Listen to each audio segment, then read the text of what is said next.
दोस्तों आप लोगों ने पिछले दिनों न्यूज़ में काफ़ी सुना होगा कि दिल्ली में आज 2.5 रिक्टर स्केल का भूकंप महसूस हुआ, आज 4.5 रिक्टर स्केल का भूकंप महसूस हुआ। पिछले कुछ महीनों से दिल्ली एनसीआर में लगातार भूकंप आ रहे हैं। तो चलिए आज मैं आपको बताता हूँ आखिर दिल्ली एनसीआर में इतने भूकंप क्यों आ रहे हैं और क्या फ्यूचर में कुछ बड़ा होने वाला है। तो दोस्तों आज मैं फिर से एक बार आपका स्वागत करता हूँ अपने YouTube channel knowledge and facts में।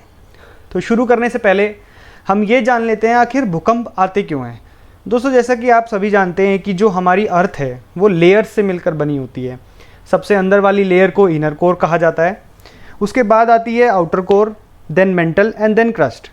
दोस्तों ये जो क्रस्ट लेयर है, सबसे ऊपर वाली लेयर, इसी लेयर में आप और हम अपना घर बसाते हैं, बिल्डिंग्स बनाते हैं, ऑफिस बनाते हैं। इस लेयर की डेप्थ करीब 8 से 40 किलोमीटर की होती है।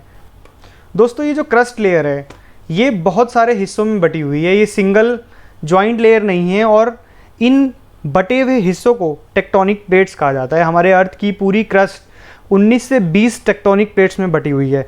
जैसे कि आप स्क्रीन पे देख सकते हैं, Indian plate, Eurasian plate, Arabian plate, African plate, etcetera etcetera, बहुत सारी प्लेट्स में डिवाइड किए। ये नाम हमने दिए हुए हैं, इंसानों ने नाम दिए हुए हैं, वैसे ये अलग अलग हिस्सों में बटी हुई है। अब ये जो टेक्टोनिक प्लेट्स हैं ये अपने से नीचे वाली लेयर, जो टेक्टोनिक प्लेट्स है, सबसे ऊपर वाली लेयर क्रस्ट लेयर, वो मेंटल जो कि पिघली हुई अवस्था में रहती है, जिसे मैग्मा भी कहा जाता है, उस पर तैरती रहती है और मूव करती है। ये वही मैग्मा है जो कई बार अर्थ की क्रस्ट में होल्स या क्रैक्स होने की वजह से बाहर आ जाता है, जिसे वॉल्केनिक इरप्शंस भी कहा जाता है। दोस्तों इनकी मूवमेंट इतनी स्लो होती है कि हमें महसूस नहीं होती। ये यूजुअली 5 से 6 सेंटीमीटर एक साल में मूव करती हैं, और जब ये प्लेट्स मूव करती हैं तो कई बार ऐसा होता है ये आपस में टकरा जाती हैं, ये रगड़ खा जाती हैं आपस में, जिसके कारण बहुत एनर्जी रिलीज़ होती है और भूकंप आता है, जो कि धरती की सतह पर महसूस होता है। जिस पॉइंट पे ये प्लेट्स टकराती हैं धरती के अंदर, उस पॉइंट को फोकस या हाइपोसेंटर कहा जाता है, और जिसके ठीक ऊपर धरती की सतह पे उस पॉइंट को एपिसेंटर कहा जाता है। तो चलिए अब मुद्दे की बात पे आते हैं। इसका कारण अर्थ के पास्ट में छुपा है, तो इसका सच जानने के लिए हमें थोड़ा पास में जाना होगा। रिसर्चर्स का मानना है कि इंडियन टेक्टोनिक प्लेट्स आज से करीब 50-70 मिलियन ईयर्स पहले यूरेशियन प्लेट्स के साथ इतनी ज़्यादा फोर्स के साथ टकराई कि क्रस्ट का बहुत बड़ा हिस्सा ऊपर की ओर मुड़ गया और हिमालय की पर्वत श्रृंखला का निर्माण हुआ, जो कि आज दुनिया के सबसे ऊंचे पर्वतों का घर है। रिसर्चर्स का मानना है कि भारत का लैंडमास एक समय में इक्वेटर के साउथ में हुआ करता था, पर इसका नॉर्दर्न हिस्सा साउथ की ओर बढ़ती हुई यूरेशियन प्लेट के साथ जा टकराया। स्टडीज़ बताती हैं कि इंडियन प्लेट्स अभी भी मूव कर रही हैं और हर साल 5 से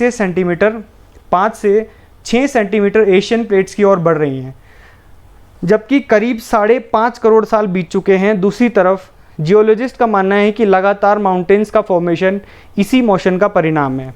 सबसे महत्वपूर्ण बात यह है कि क्रस्ट हिमालयस के नीचे इस तरह से डिफॉर्म हो गई है कि वहाँ की चट्टानें अभी भी बहुत ज़बरदस्त तनाव में हैं, और ये स्ट्रेन वो जब रिलीज़ करती हैं जब ये शिफ्ट होती हैं या उन्हें इधर उधर हिलने की जगह मिलती है या फिर छोटे छोटे टुकड़ों में टूट जाती हैं। यही धीमी गति से रिलीज़ होते हुए तनाव है जो दिल्ली में सिस्मिक जोन छोटे छोटे भूकंप के रूप में महसूस करता है।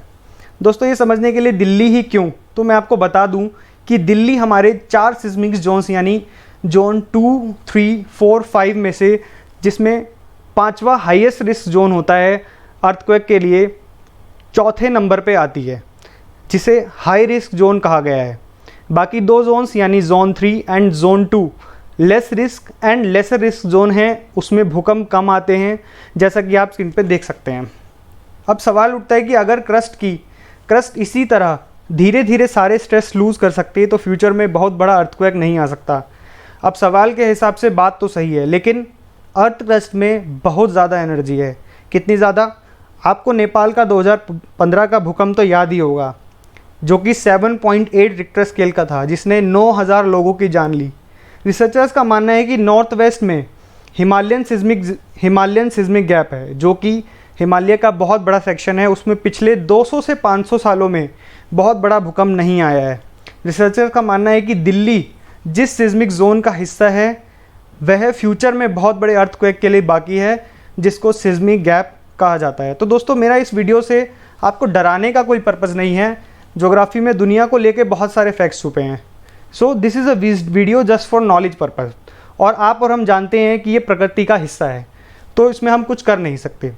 So let's hope for the best, forget about what will happen in future and enjoy your life. Thanks for watching my video.